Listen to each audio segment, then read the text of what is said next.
I wanted people to look at my photographs and take away their own opinions. I don't need them to say anything about me.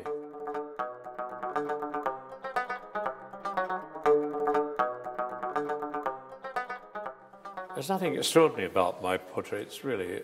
First of all, they're shot on a 13.5 lens. That's a short telephoto lens, which allows me to stand in the same place, but bring them closer to me.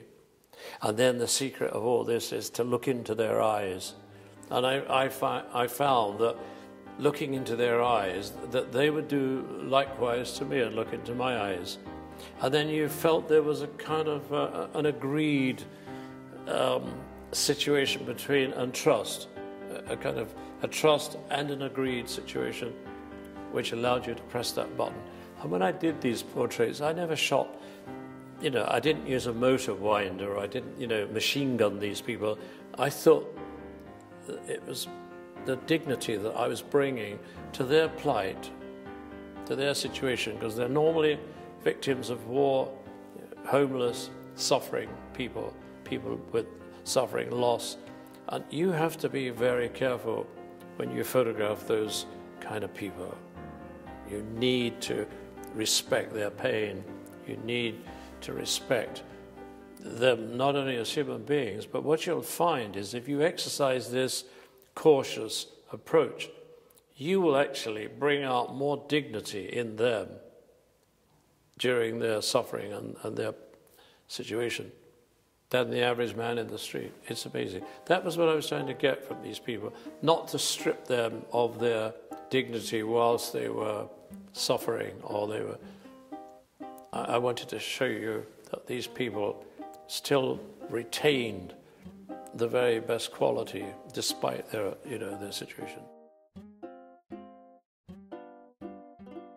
It doesn't matter what I put on the walls in any exhibition, any place in the world. At the back of all this, there are very bad days of bad memories.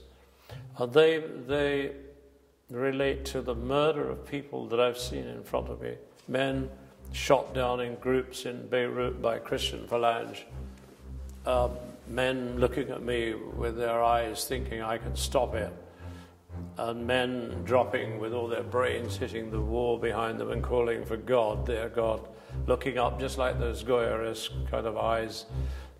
I did become very down and down and down, and I went into my dark room. I couldn't bear to see some of these war pictures coming out of the developing kind of mist, particularly the boy in Africa, the albino boy starving.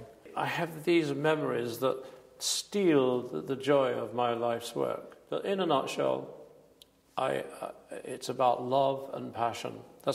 This is where the energy came to keep me doing this, because I tell you, climbing up hills in Somerset in the snow, doing the landscape is wonderful, but it really is painful. And why would I do it? It's because I'm in love with it. You do things when you're in love with things or people or objects that you wouldn't normally do in another context. I would very much like to see my work in massive railway terminals, in London, railway terminals, airports, that great station in Penn Station in New York, and anywhere there's multitudes of people. I would just like it to be there, so I would catch the people that weren't the converts. It would be like looking for new disciples.